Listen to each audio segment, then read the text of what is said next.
Fica de pé no seu lugar, vamos ler a palavra do Senhor. Jonas, capítulo 4. Tem que ficar de pé porque é em reverência. Estou brincando, não tem nada, é só para ficar de pé mesmo, tá? Porque é legal ler em pé, você interage mais.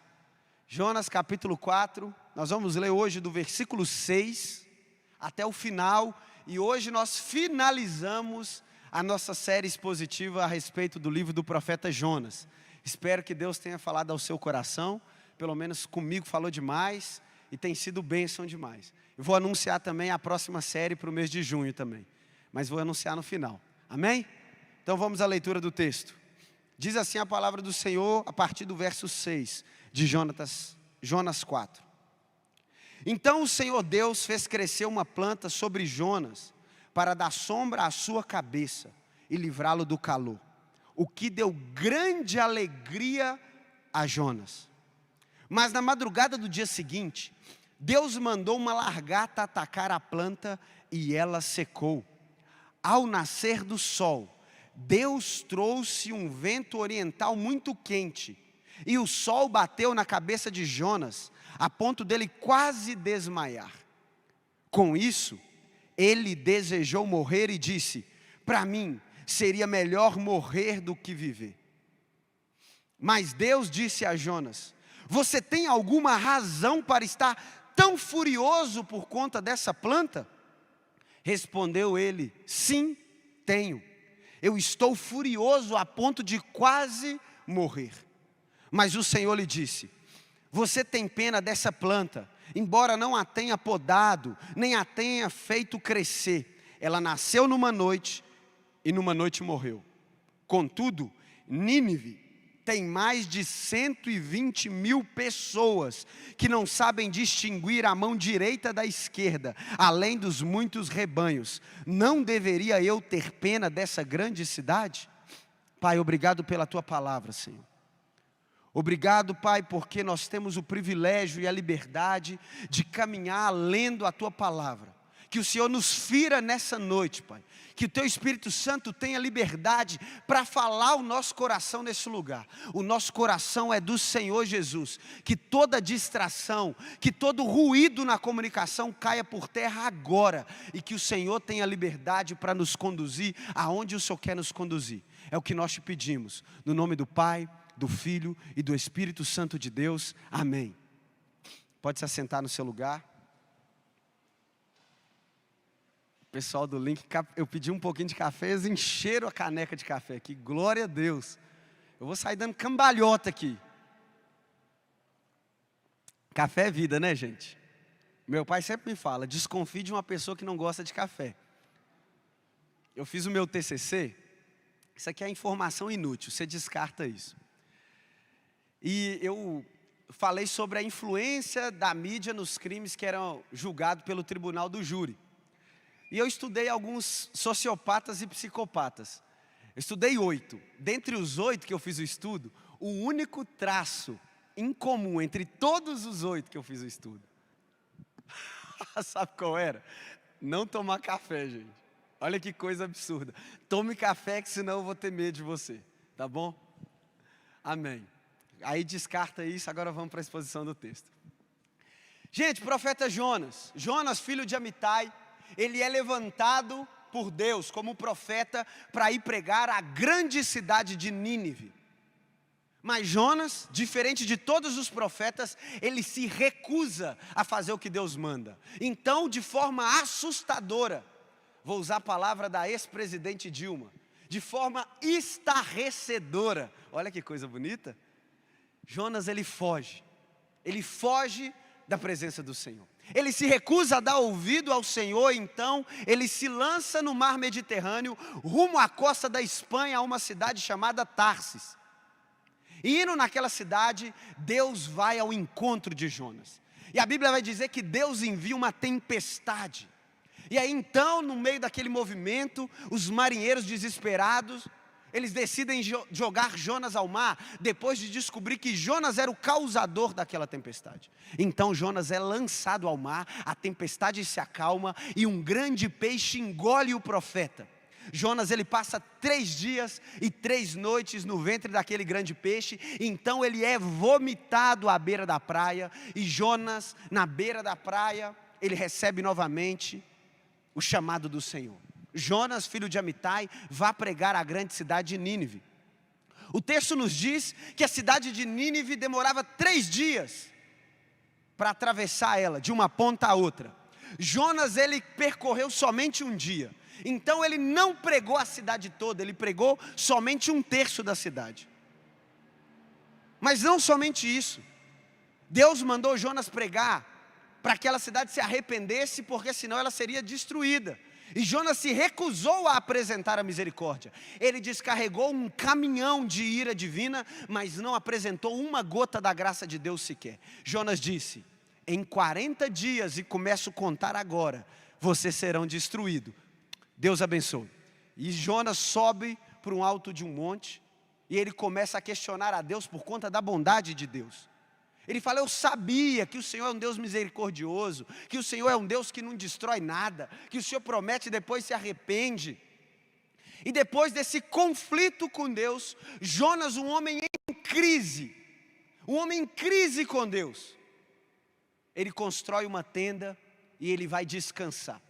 E a expectativa do coração de Jonas era para que a cidade de Nínive fosse destruída.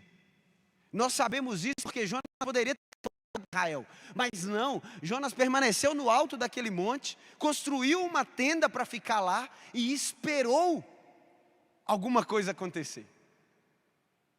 E isso às vezes já chega a nos assustar, né? Fala, gente, Jonas estava com um parafuso a menos na cabeça. E aí começa a narrativa. E aqui é interessante que alguns personagens, né, ou objetos inserido no cenário. E eu quero que você viaje comigo agora. Pense você no alto de uma coluna de terra, uma terra amarela, igual o deserto lá, daquela região da Palestina. Jonas sobe lá, e a Bíblia vai nos dizer no versículo 6, é interessante que Deus mandou, vai se repetindo insistentemente. O autor, o escritor do livro do profeta Jonas, se não for o próprio Jonas, ele está narrando que tudo que acontecia na vida do profeta era interferência direto de Deus. Era Deus quem mandou crescer uma planta. Agostinho vai dizer que era uma abobreira. Cresceu uma abóbora no deserto, um pé de abóbora, uma rameira, subiu e deu sombra para Jonas. E a palavra vai nos narrar no versículo 6, que Jonas ficou extremamente alegre com aquela planta que deu sombra para ele. E aqui nós temos o primeiro ponto de observação. O primeiro ponto de observação é que Jonas, ele não era um profeta equilibrado emocionalmente. Porque Jonas estava com uma alegria instantânea e descausada. Por uma simples sombra. Ora, se Jonas já estava em uma tenda, se Jonas já provavelmente tinha construído algum abrigo para ele, ele viu uma sombra natural crescendo, de forma sobrenatural, aquilo já trouxe para ele uma alegria sem medida. Eu amo essa samambaia aqui, gente, amo muito. Inclusive 2 delas já morreram. E eu sei que essas aqui vão morrer também. Porque o Estevão está aí? Está ali dentro, né? Ô Estevão, você é bênção. O Estevão, que é o especialista em plantas naturais. Ele é o hipster aqui do Hub. Ele já falou que vai morrer. Porque falou que samambaia tem que ficar pendurada, tem que ficar quieta num lugar úmido, quente, para sobreviver. Aqui é quente, mas não é úmido. Se molhar, molha o altar e estraga o altar. Então eu sei que ela vai morrer, né, bichinha? Você é linda, mas vai morrer. E aí, eu fico triste, porque você gasta dinheiro com esse negócio. E isso é caro. Quem gosta de planta sabe que samambaia é caro. Só que quando ela morre, eu não fico muito triste. Fico triste, razoável. E quando compro também, eu fico alegre, mas não é muito alegre. A palavra de Deus está nos dizendo que Jonas, e aqui o texto quer comparar a tristeza de Jonas em relação às pessoas de Nínive, porque elas estavam sendo salvas, com a alegria de Jonas isso aí, você entendeu o que eu quero dizer, que eu não vou conseguir falar agora não. Com uma planta. O que Deus estava querendo ensinar ao profeta é que alguma coisa estava desregulada. Ele tinha um senso de valoração desequilibrado, completamente corrompido. E aí Jonas, ele se alegra muito com o crescimento dessa planta. Mas então, de madrugada, o Deus que enviou a planta, envia um verme. E o verme come a planta, e a planta é destruída. Só que Deus, gente, desgraça pouco é bobagem, né? Deus destruiu a planta, aí o que Deus faz vir? Ele faz vir um vento quente. Se você estiver no deserto e vier um vento, é uma coisa boa, não é? Pô, é um vento, uma brisa, mas não. Esse vento aqui, ele é chamado pelos orientais de siroco. É um vento extremamente quente que traz uma sensação de dormência no corpo da pessoa a ponto de desmaiar. É por isso que o profeta, ao sentir esse vento, ele sente a vontade de desmaiar. Esse é o vento que, quando ele começa a vir, geralmente ele vem acompanhado de uma tempestade de areia. Os animais começam a se esconder nas cavernas, os pássaros fogem para longe, as plantas, após a passagem desse vento, elas secam instantaneamente, o tamanho bafo quente desse vento oriental. Então Deus, além de destruir a fonte de sombra, ele envia um vento quente. E o texto deixa claro, Deus enviou, Deus fez. É sempre Deus o autor da narrativa. E nesse momento, existe um romper de diálogo. Olha que interessante. Mantém sua Bíblia aberta aí que hoje nós vamos navegar muito.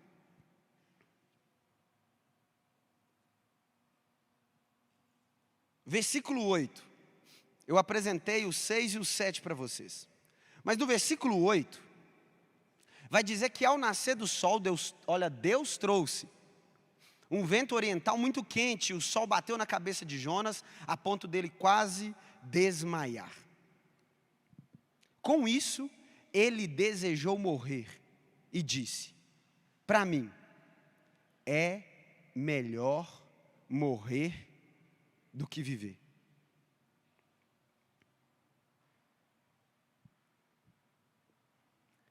Isso aqui é muito assustador. Jonas, ele se apegou de uma forma tão rápida e tão forte a uma planta que cresceu, que quando a planta lhe foi tirada, ele desejou morrer porque não tinha mais aquela planta que lhe proporcionou prazer. Jonas dependia emocionalmente tão forte de uma planta, que quando aquela planta lhe foi tirada, ele sentiu um vazio consumidor no seu coração, a ponto de querer a morte. E aqui eu queria citar uma frase do Timothy Keller. Coloca aí para mim, por gentileza.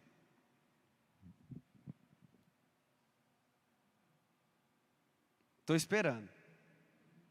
Para a glória do Senhor. Problemas técnicos. Quem sabe faz ao vivo. Essa aí mesmo.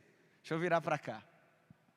A maioria dos nossos apegos emocionais mais profundos como seres humanos é involuntário. Jonas não olhou para a planta e disse: vou fazer meu coração se apegar a você com carinho. Temos muitas necessidades e nos apegamos emocionalmente a coisas que atendam nossas demandas. No fundo, os nossos apegos emocionais são reflexos das nossas carências. Nós nos apegamos às coisas, às pessoas que suprem de alguma forma as nossas carências. Jonas, ele tinha uma carência de conforto, porque Deus não estava consolando e não estava atendendo os desejos daquele profeta. Então Jonas, com uma carência de conforto, uma carência de sombra, de água fresca, de ter um dia de paz, Jonas decidiu se apegar emocionalmente àquela planta. Jonas decidiu abraçar com todo amor, com toda a expectativa de vida, uma planta. E quando essa planta lhe foi tirado, então ele sentiu a carência emocional no seu coração, que o objeto de apego emocional lhe sendo arrancado, Jonas se viu sem chão, a ponto de desejar a própria morte, a ponto de virar para Deus e falar assim: Senhor, tira a minha própria vida, para mim eu não quero mais viver, eu perdi a razão de viver. Olha como que é forte isso. E aí então, Deus começa a falar com Jonas. Primeiro porque tudo que Deus estava fazendo era de forma pedagógica. Deus estava ensinando por meio das circunstâncias. Não vai achando que as coisas que acontecem na sua vida é o acaso que está te protegendo enquanto você caminha distraído. Como disse C.S. Lewis, tem um mestre de cerimônia organizando todo o teatro da vida para que você aprenda com as circunstâncias. Mas fica tranquilo, se você não aprender com as circunstâncias, Deus vai falar com você. E olha o que é interessante, no versículo 9, Deus então vira, mas Deus disse a Jonas: você tem alguma razão para estar tão furioso por conta de uma planta, Jonas? E a resposta de Jonas é mais assustadora. Ele responde: sim, tenho, e estou furioso a ponto de querer morrer. A palavra fúria aqui, ela tem uma brincadeira que é ficar vermelho. Eu sei muito bem o que é isso, né? Eu fui para a praia recentemente, sem estar furioso eu voltei vermelho. Ou seja, eu não posso ver sol, a minha muda, eu sou camaleão, eu me transformo. E Jonas provavelmente estava igual eu, voltando da praia, vermelho, pimentão, corado. Só que ele está querendo que Deus tire a própria vida dele. Senhor, eu tenho razão. Ele está cego pela própria inclinação do seu coração e não está percebendo o que Deus está direcionando ele para entender. E aqui é o ponto que eu quero trabalhar com vocês. Como fala aí o Hudson, né? Esse é o ponto nevrálgico da exposição de hoje. Que coisa bonita, né? É o ponto central, é mais simples.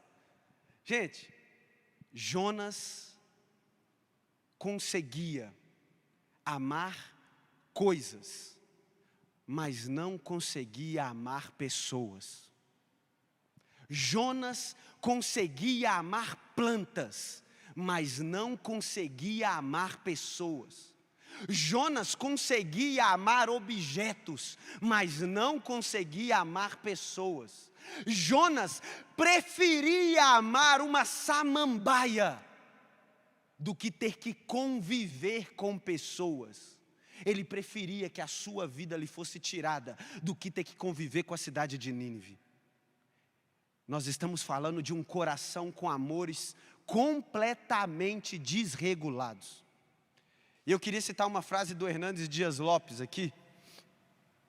E eu pensando muito. A nossa sociedade está aderindo à filosofia de Jonas. Atualmente, as coisas parecem valer mais do que as pessoas. Plantas e animais têm mais valor do que pessoas. Um crime ambiental é punido com muito mais severidade do que os crimes contra a vida. Essa frase continua, eu não quis colocar aí não. Eu achei um pouco pesado, mas vamos falar, né? Você compra o livro, o comentário do Hernandes Dias Lopes, que você vai ler. O Hernandes Dias Lopes diz assim, olha: milhões de abortos são praticados todos os anos, sem qualquer reação negativa da sociedade. Mas se um animal silvestre é sacrificado, a imprensa alardeia o fato e o criminoso é exemplarmente punido.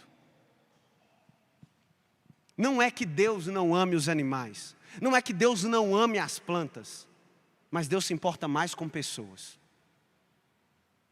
Na cultura de pai de pet, mãe de pet, nós estamos objetificando pessoas e amando as coisas. Nós vivemos em prol de um iPhone, de um celular, nós vivemos em prol de um carro, nós vivemos em prol das nossas conquistas, mas deixamos de lado o amor às pessoas. Aonde está o próximo na nossa convivência familiar? Por que nós não amamos mais a família? Paulo, quando escreve a Timóteo, na sua segunda carta, ele vai dizer um sintoma de uma sociedade que estava adoecida e clamava pela volta de Jesus, sabe qual era? Não teriam mais amor à família, seriam briguentos, irreconciliáveis. Jonas, ele consegue amar um objeto, mas ele não consegue amar pessoas.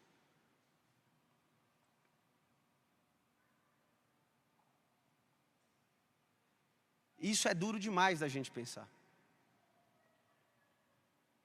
Porque nós estamos falando do século 21.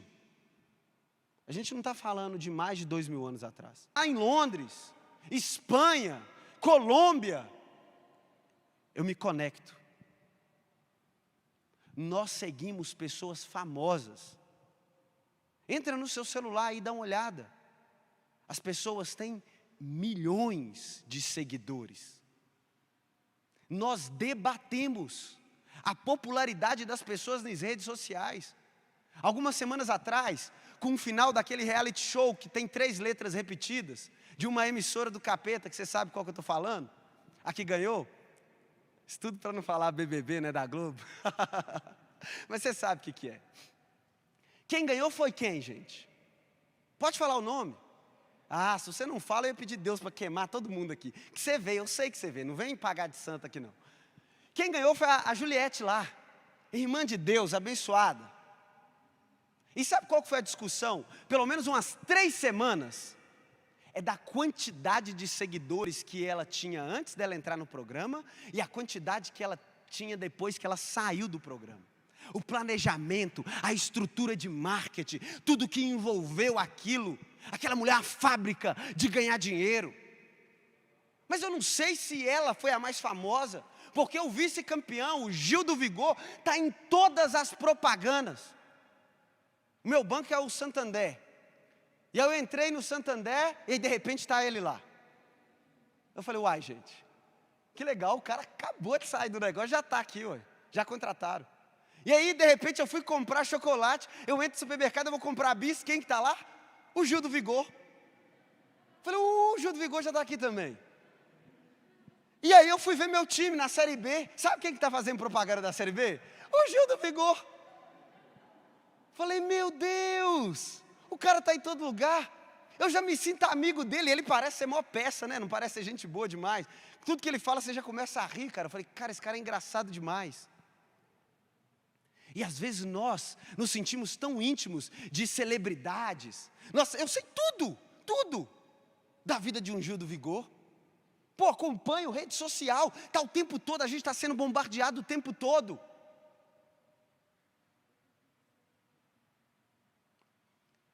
E aí, sem ser essa semana, na semana passada, eu recebo uma ligação de uma ovelha lá de Lagoa Santa, que eu converso com ela toda semana.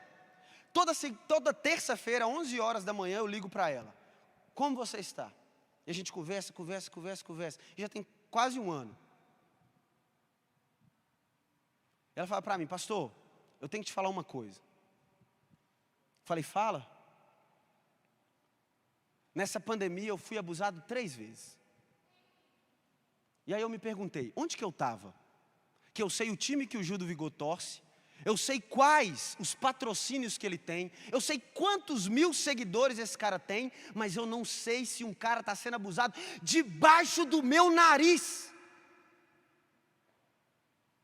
Eu não consigo saber das coisas.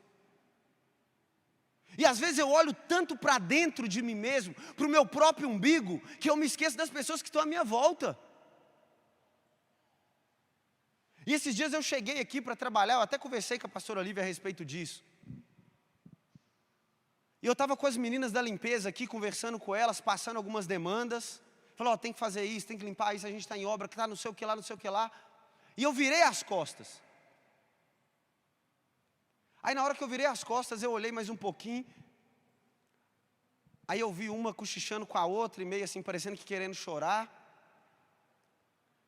Meu coração falou assim, deixa para lá, gente. Tá? Tem que puxar a orelha mesmo, não está limpando direito.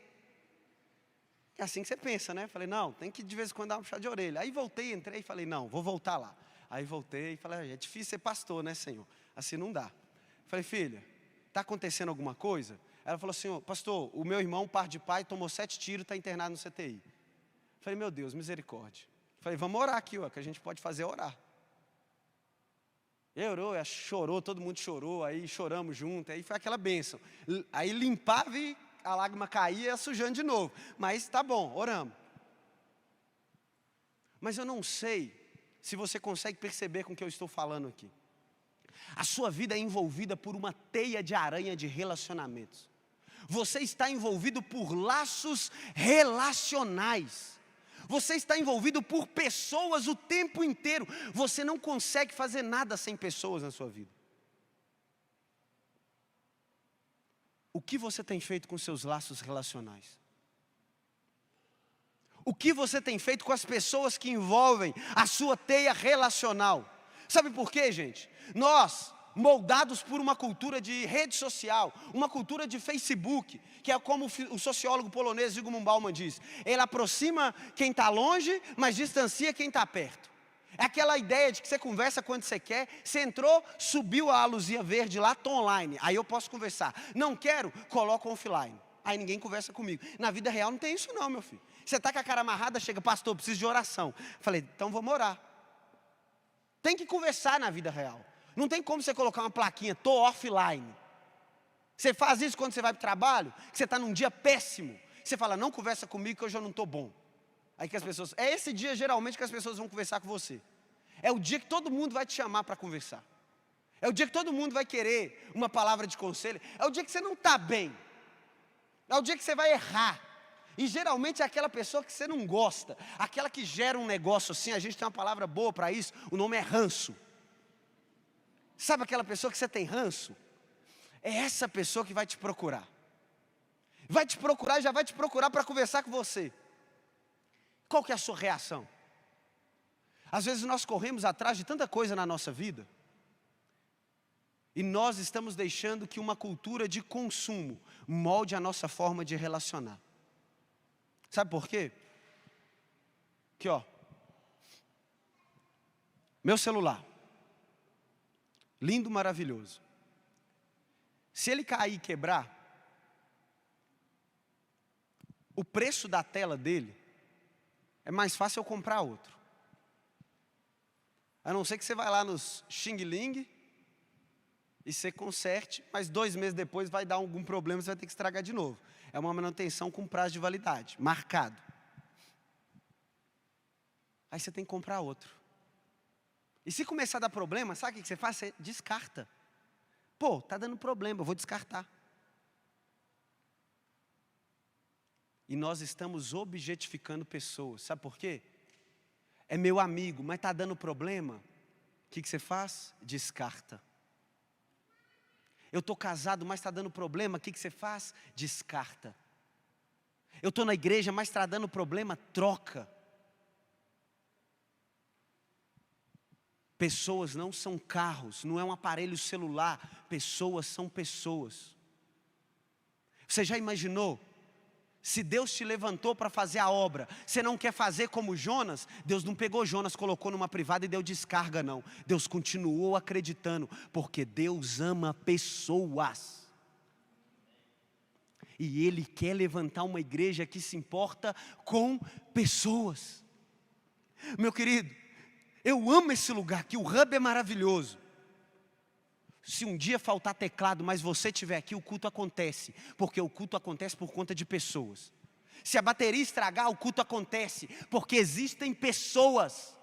Enquanto existirem pessoas na face da terra, o Espírito Santo estará. Porque o Espírito Santo convence do pecado, da justiça e do juízo. Pessoas. Eu amo cachorro, eu amo gato. Eu sou bobo com esses trem. Mas nada se compara a pessoas. Você precisa começar a amar, e não é amar a igreja perseguida lá na Palestina, o povo de Israel, não. Nós precisamos começar a amar as pessoas, mas que são os nossos vizinhos. Nós precisamos amar as pessoas que estão dentro da nossa casa, e às vezes nós não percebemos. Pai, mãe, irmã, irmão, tio, sobrinho, esposo, mulher, pastor, liderado, ovelha, líder de célula, todo mundo. Sabe qual que é o mandamento que Jonas estava se esquecendo e que a igreja do século 21 tem negligenciado? Ame o Senhor teu Deus sobre todas as coisas e ame ao próximo como a ti mesmo. Não é ame os objetos, ame a sua nação, ame o seu país. Não, ame a Deus e ame as pessoas. O que o pecado quer fazer é construir muros relacionais. E o que Cristo fez foi destruir essas pragas que têm destruído a nossa relação. Sabe qual que é o meu medo? O meu medo é que esse raio do coronavírus não somente destrua a nossa saúde, mas acabe com a nossa convivência e vontade de querer ter comunhão uns com os outros. Essa semana, durante um gabinete, eu virei para uma ovelha, eu até pedi ela, falei, posso te citar, filha? Ele falou, pode. Acho que nem está aqui. Se você tiver, levanta a mão, para eu saber. E eu falei com ele, filho, deixa eu te falar. Vamos lá em casa, comer um churrasco? Fazer uma carne frita na panela lá, minha casinha pequena não dá. A gente frita, faz do jeito que dá e comemos. Você vai de máscara, fica separado, bonitinho, não tem problema não. Você está precisando enturmar. Aí ele falou assim, pastor, odeio gente. Falei, cara, mas eu sou seu pastor, velho. Aí ele falou assim, pastor, mas eu não gosto de ir na casa de ninguém, eu quero ficar em casa. Eu gosto de ficar jogando meu videogame, gosto de conversar às vezes com os amigos naqueles negócios lá de Instagram, Facebook, o Message lá. Eu sou velho, né? Então você não sabe o que é Message, né? Gente, Message foi um tipo de diálogo, MSN, que surgiu há uns 70 anos atrás, estou brincando. Mas era o primitivo, sabe aquele negócio de você criar fumaça, sabe, mandar? Era isso, a primeira rede social que eu tive acesso, da internet de escada, era o Message. E aí alguém mandava mensagem, o celular fazia assim, bé! Aí você sabia que a pessoa mandou mensagem, sacudia tudo. Fulano está chamando. Foi assim, inclusive, que conversei muito com a Núbia. Ô tempo bom, ô glória. O Messenger era bênção. E às vezes eu, agora prego todo dia, igual o pastor da Universal. Está rindo, né? Você está rindo que não sei que está pregando. Mas estou lá pregando todo dia, igual o pastor da Universal. E aí o povo está que me chama no Instagram para conversar, e eu vou conversando, aí já é bênção, irmão. Aí teve um lá que foi e começou a me xingar. E pastor, que no seu coração, você não pode falar isso não. Aí a minha vontade era qual é? Já entrar de voadora, né? Falar assim, meu irmão, quem que é você, cara? Não te conheço. Vai catar coquinho, varão. Aí eu falei com ele assim, meu querido, tudo bem? Vem aqui na igreja, endereço tal, Rua Itapetinga, número 87, Legacy Hub, vamos tomar um café. Chegou aqui para tomar um café comigo, virou uma donzela. Mas uma gentileza, um amor. Falei, gente, é minha ovelha. É minha ovelha. Falei, uai, irmão, eu não consigo conciliar. Será que o Espírito Santo já transformou assim? Entre o dia que brigou comigo no Instagram e o dia que me encarou face a face? Sabe o que é isso? É porque olho no olho as coisas é diferente. É porque quando está à distância o diabo atiça mesmo. Atiça para você falar o que não deve, te enche de coragem, mas quando você olha olho no olho é outra realidade, meu irmão. Não deixe o diabo tirar de você a sua sede relacional, não. Para os pais aqui, deixa eu te falar, não perca a oportunidade de olhar dentro do olho dos seus filhos para corrigir. Não corrige olhando para o céu, olha no olho. Para os namorados aqui, conversem olhando no olho um do outro. Amigos, olhem no olho. Para de ficar conversando e olhando no celular. Olha dentro do olho da pessoa e fala, mozão. Amor da minha vida. Sabe por quê? Porque senão o nosso coração vai entrar na mesma crise que Jonas. E nós vamos começar primeiro nos afastando de Deus. E uma vez afastado de Deus, nós vamos nos afastar das pessoas. E uma vez nos afastando das pessoas, nós nos afastaremos do prazer de viver.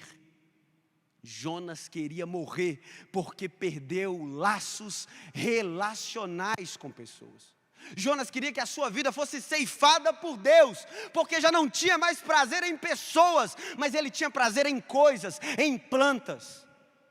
Deus quer restaurar no nosso coração o amor às pessoas. Deus quer colocar no nosso coração um fogo santo e evangelístico, meu querido, para que você seja uma pessoa radical. E pare de amar coisas, pare de amar objetos, comece a amar pessoas. Tudo isso aqui é muito bom, mas abra sua Bíblia comigo, em 2 de Pedro, vamos lá, rapidinho. 2 Pedro 3, versículo 10. Pedro vai narrar o grande e temível dia do Senhor. Pedro vai narrar a volta de Jesus e ele vai narrar a reação da criação. Olha o que Pedro vai dizer. O dia do Senhor, porém, virá como um ladrão. Os céus desaparecerão com um grande estrondo. Os elementos serão desfeitos pelo calor. E a terra e tudo que nela há será desnudada. Ou algumas traduções vão dizer queimada. Elementos neutros, tudo vão se quebrar. Prótons, elétrons serão desfeitos. Os átomos, o núcleo de um átomo será consumido pelo Senhor. Sabe, a única coisa que não será destruída, porque nós não somos aniquilacionistas, sou eu e você. Alguns terão um corpo glorificado, e eu espero que todos aqui nessa reunião, e serão assuntos ao céu, junto com Jesus Cristo, e outros estarão de frente para o trono da glória de Deus, e serão julgados pelas suas obras, mas todas as coisas serão consumidas pela glória de Deus. E se amarmos coisas, essas coisas vão ruir. O dinheiro, a traça pode corromper, o ladrão pode roubar. Os bens materiais têm prazo de validade, e ele nos lembra diuturnamente que só Jesus Cristo é eterno. Quando o meu carro estraga, meu querido, para de ver as circunstâncias como coisa aleatória da sua vida. Meu carro estraga, eu já saio do carro falando, nada nessa vida é eterna, é só Jesus. E é um desabafo também. Ô Senhor, tudo estraga. Eu viajei com a minha esposa uma semana fora de casa. Gente, uma semana. E aí eu chego em casa, abro a porta, vou fechar a porta, pá, aí solta um bloco de gesso assim, cai no chão. Falei, gente, uma semana fora de casa, a casa está caindo aos pedaços. Não é possível, amor, pega o óleo ungido lá, o Satanás está aqui em casa, vamos orar. Não tem condição das coisas quebrar sozinhas assim não. Senhor, estou devolvendo o dízimo, ofertando, Senhor. Como é que a coisa está repreendido? Liguei para minha mãe, chegou com um coque lá, ungiu a casa toda. Estou brincando, essa parte não. Mas se eu liguei, ela vai e unge mesmo. Minha mãe é mulher de oração.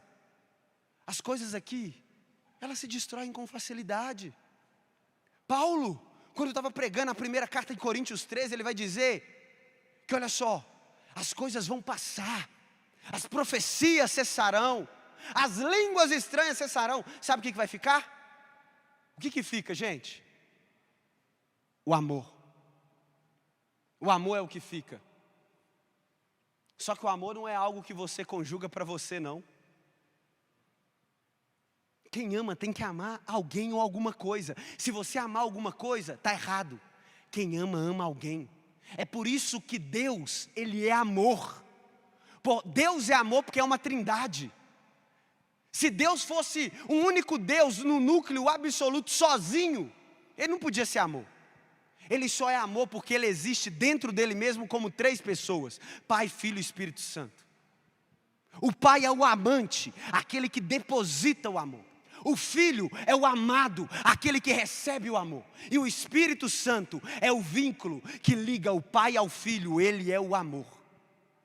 Amante, amado e amor, dançando uma valsa de amor por toda a eternidade. Agostinho de Hipona. E se Deus é amor, Ele comunicou um dos seus atributos conosco. Qual atributo? Amor, bebê. Ainda não me chama. Essa música aí, ó. Você fica cantando por amor. Isso não é amor não, varão. Amor é outra coisa. Coloca para mim a última frase, por gentileza.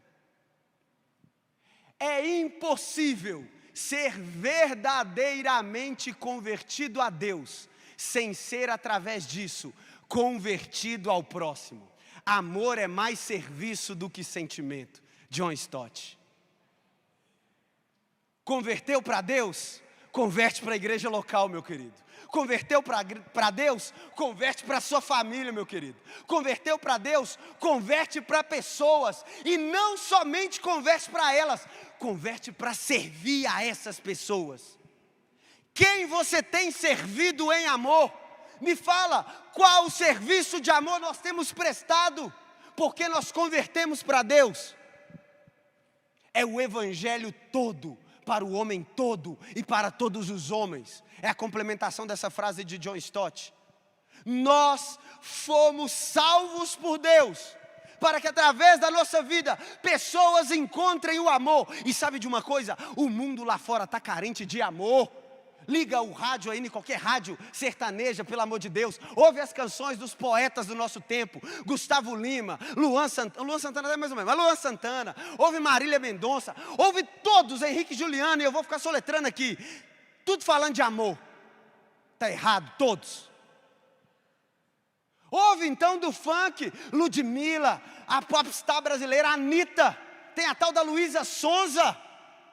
Está falando de amor, com bunda, mas está falando de amor.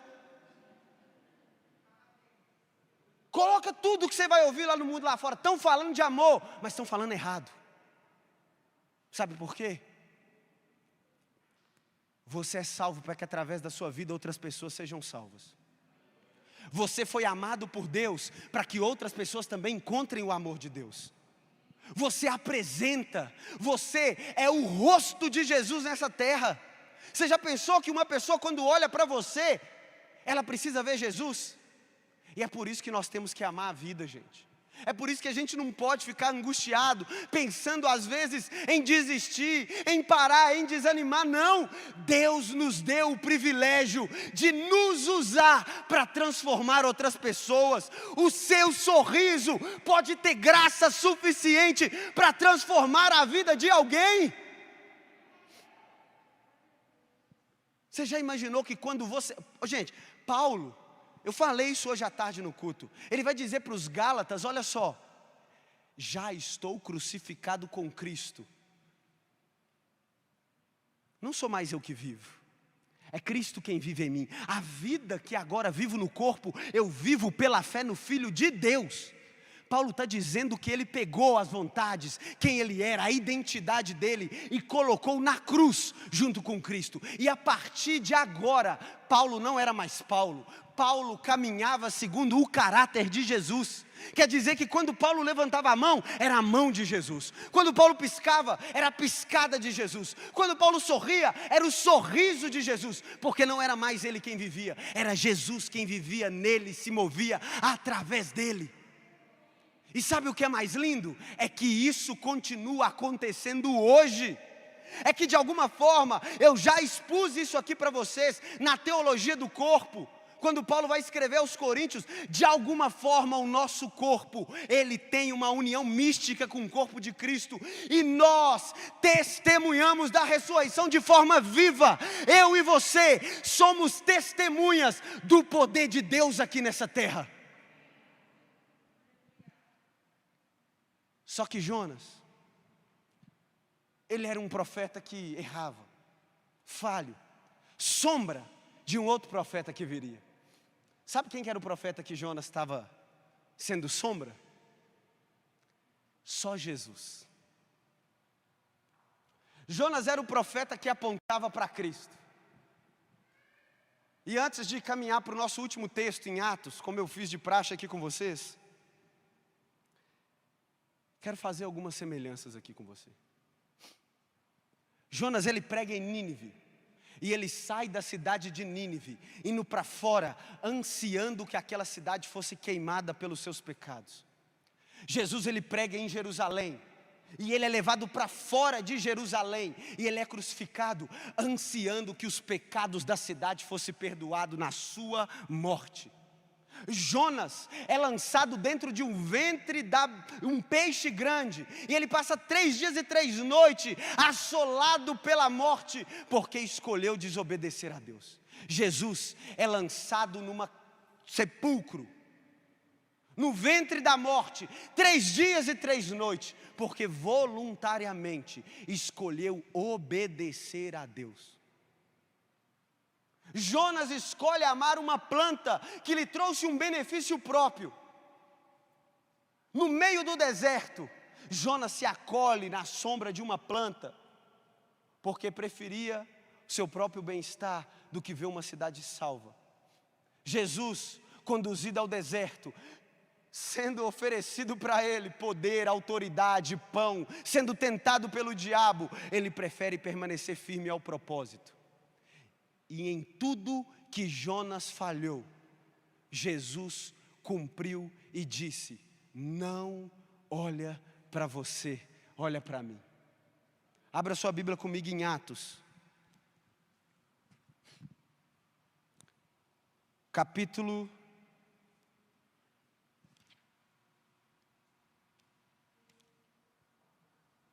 17.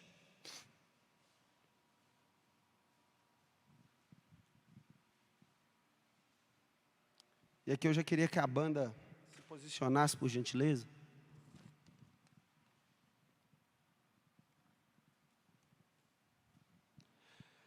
Atos capítulo 17, nós vamos ler do versículo 1 até o versículo 9.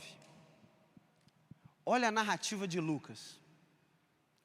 Tendo passado por Anfípolis e por Apolônia, chegaram a Tessalônica, onde havia uma sinagoga judaica.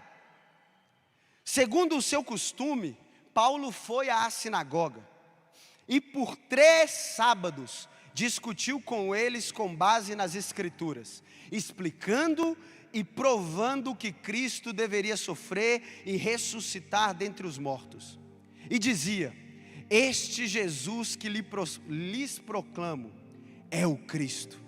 Alguns dos judeus foram persuadidos e se uniram a Paulo e Silas, bem como muitos gregos tementes a Deus, e não poucas mulheres de alta posição. Mas alguns judeus ficaram com raiva, reuniram alguns homens perversos dentre os desocupados, e com a multidão iniciaram um tumulto na cidade. Invadiram a casa de Jason em busca de Paulo e Silas, a fim de trazê-los para o meio da multidão. Contudo, não os achando, arrastaram Jason e alguns outros irmãos para diante dos oficiais da cidade, gritando: estes homens que têm transtornado o mundo chegaram também aqui. E Jason o recebeu em sua casa. Todos eles estão agindo contra os decretos de César, dizendo que existe um outro rei chamado Jesus. Ouvindo isso, a multidão e os oficiais da cidade ficaram agitados. Então receberam a Jason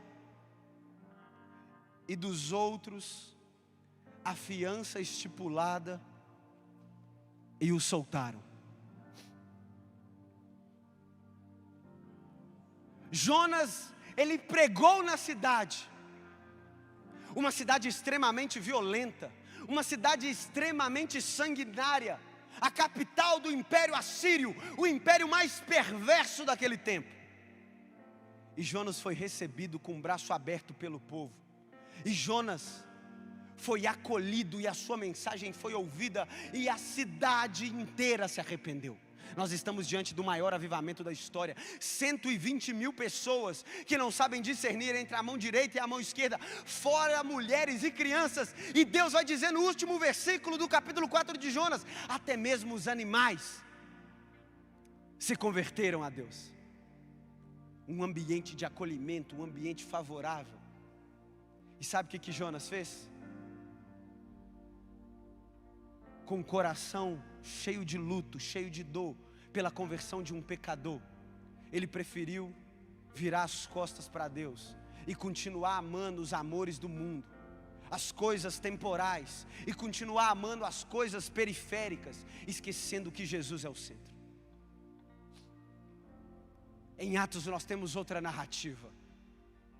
A palavra de Deus vai nos dizer que Paulo e Silas, juntamente com outros homens, se aproximam de uma cidade chamada Tessalônica. uma cidade de cultura elevada, uma cultura de sabedoria, uma cultura de diálogo, de debate, que estava acostumado a receber homens para debater ideias.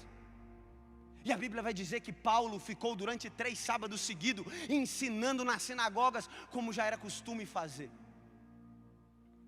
E uma cidade pacífica, uma cidade que recebia pessoas com todo tipo de filosofia, pessoas com todo tipo de ideia equivocada, pessoas que acreditavam nas coisas mais loucas desse mundo. Ao ver que pessoas estavam se convertendo àquilo que Paulo pregava, porque Paulo estava dizendo que Jesus era o Cristo, e homens se convertiam, judeus se convertiam, gentios se convertiam, mulheres se convertiam, um avivamento começa a borbulhar em Tessalônica. E alguns judeus começam a agitar a cidade, a causar um tumulto, e começam a instigar aquela população dizendo: aqueles homens que têm transformado o mundo chegaram em Tessalônica. Aqueles homens que têm causado alvoroço em todo o mundo chegaram em Tessalônica. Então começaram a perseguir Paulo e Silas. Eles precisaram fugir da cidade. Jasão foi capturado, precisou pagar fiança para ser liberado. Um morador de Tessalônica recebendo um estrangeiro, acolhendo um estrangeiro, como o costume dos gregos, como a cultura helênica determinava, precisou pagar fiança, porque acolheu alguém em sua casa. Nós temos 2 episódios completamente diferentes. Alguém que foi recebido com amor, mas não quis pregar, e alguém que a multidão perseguiu, e alguém que as pessoas queriam a cabeça, mas não calaram as suas bocas e não arredaram o pé de anunciar que Jesus Cristo era o Filho de Deus. Hoje essa mesma situação é colocada diante de mim e de você.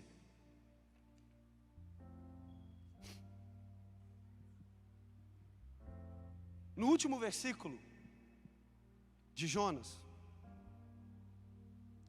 Deus vai dizer que aquela cidade tinha mais de 120 mil pessoas. E ele finaliza o livro com um questionamento, com uma pergunta: não deveria eu ter pena de Nínive? E a gente fica intrigado, né? A gente não sabe se Jonas se arrependeu. Qual foi a resposta que Jonas deu para Deus? O livro acabou, está incompleto, Senhor. É porque a resposta não é para o Jonas de 2000 anos atrás, é para o Jonas de 2021. É porque debaixo dessa pele tem carne de Jonas aqui atrás. É porque o sangue de Jonas corre na nossa veia. É porque a mentalidade de Jonas é a nossa mentalidade. E a resposta não tem que ser dada pelo profeta Jonas. A resposta tem que ser dada por mim e por você. Não terei eu que ter misericórdia dessa pessoa que você não quer que eu tenha misericórdia? Não terei eu que amar essa pessoa que nós não queremos que seja amada? Não terei eu que ter misericórdia do mais sujo, do mais ímpio? Nós não fomos chamados para fazer acepção de pessoas. Nós não fomos chamados para escolher para quem nós vamos pregar. Nós não fomos chamados para perder o prazer pela nossa vida. Nós não fomos chamados para odiar alguém.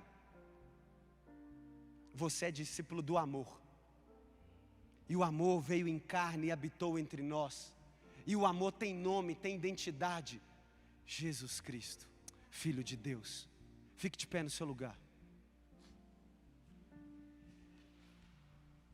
Deixa eu te falar uma coisa.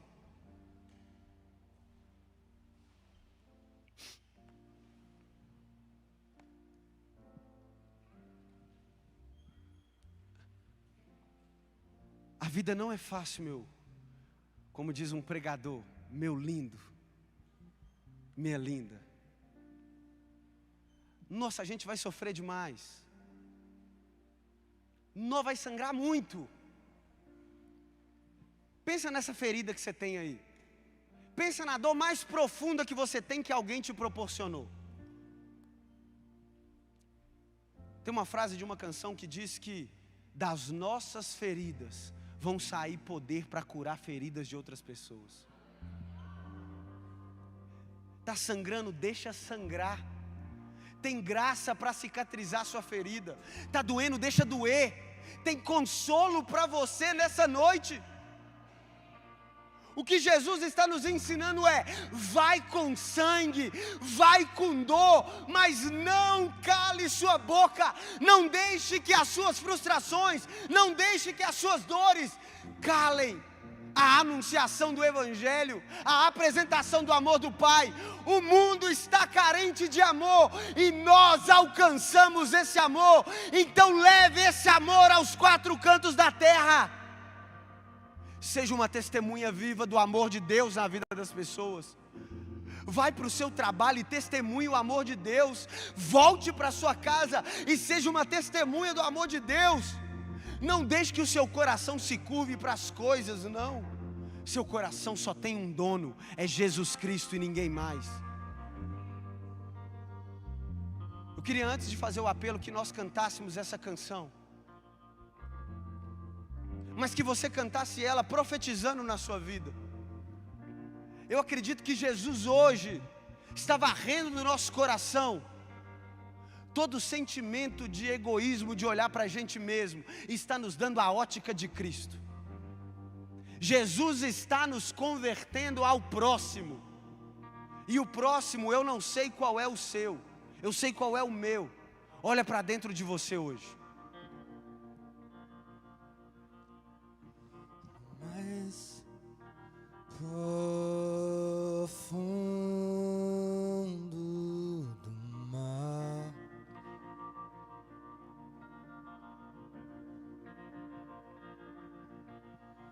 nos mais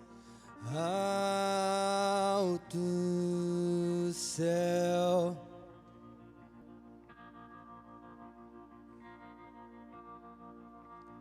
mesmo se o medo chega, tu está comigo, nunca esteve longe de mim.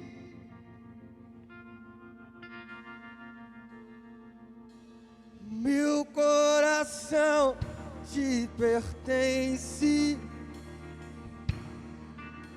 meu coração te pertence,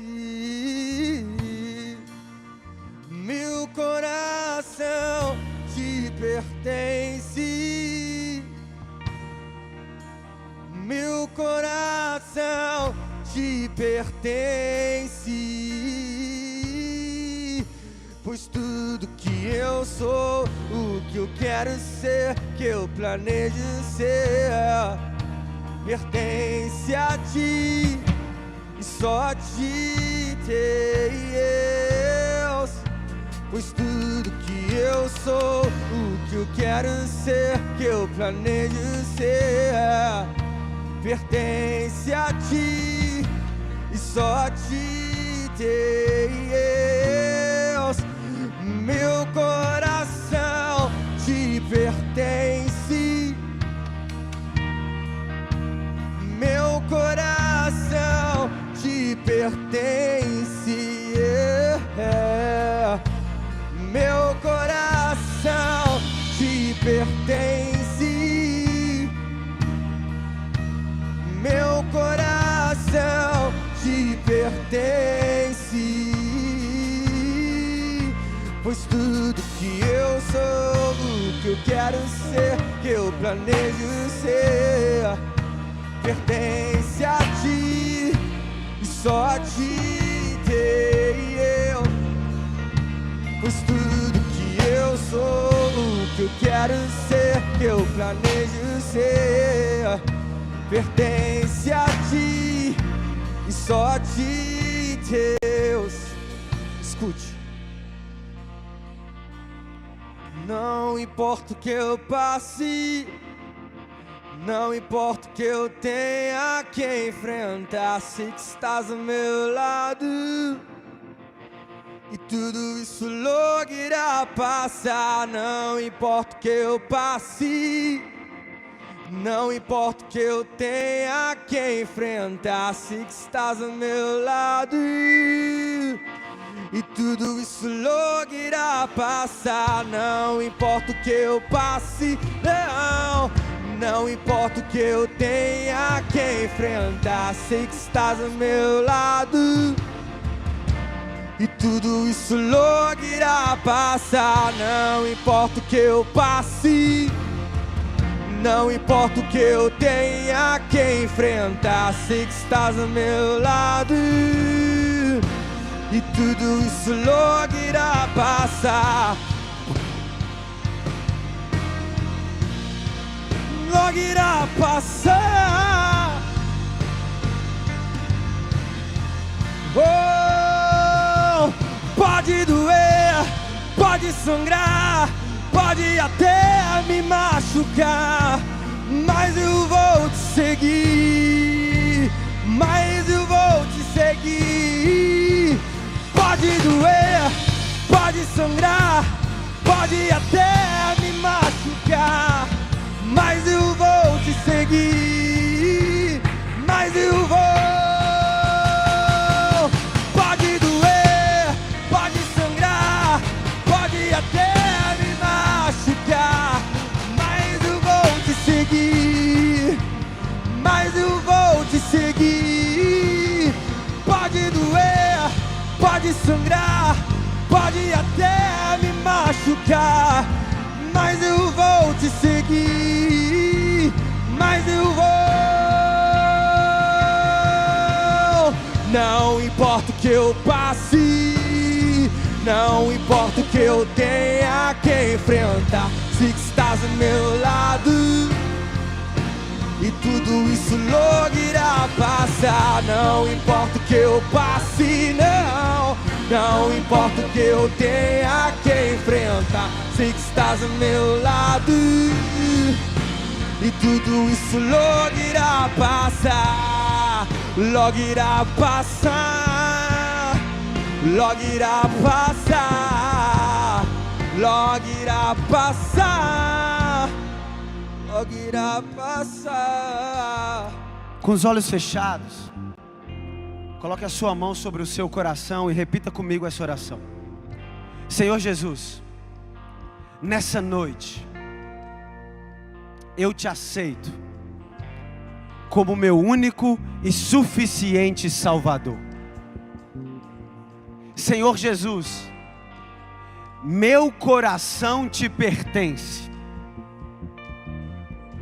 e eu que andei afastado, arrependido volto, me aceita de volta, aos teus pés é o meu lugar. Toda a igreja com os olhos fechados. Eu gostaria de saber se tem alguém aqui nessa noite que fez essa oração pela primeira vez, que quer aceitar ou se reconciliar com Jesus. Eu queria que sem constrangimento você levantasse a sua mão direita. Eu quero orar por você. Sem constrangimento, se você quer aceitar ou se reconciliar com Cristo, entendendo que o seu coração é dele e de ninguém mais, levante a sua mão direita como um sinal de remissão. Eu quero orar por você.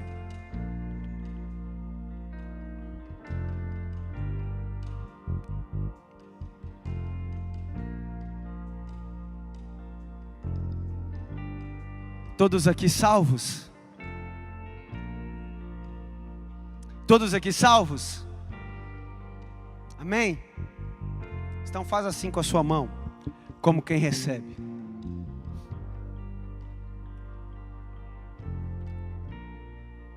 Pai, nos ensina a amar como Jesus amou, Pai. Nos ensina a perdoar como Jesus perdoou, Senhor. Nos ensina a falar como Jesus falou, Senhor. Nos ensina a reagir como Jesus reagiu, Senhor. Nos ensina a amar a vida como Jesus amou a vida, Pai. forja em nós o caráter de Cristo. Pai, que a tua igreja seja conhecida pelo caráter de Jesus, Pai. Que o amor de Deus Pai, que a graça maravilhosa do Filho Jesus Cristo, que a presença e a consolação do Espírito Santo de Deus seja hoje e para todo sempre com a igreja que diz: vá viver a melhor semana da sua vida e que Deus te abençoe. Aplauda Ele.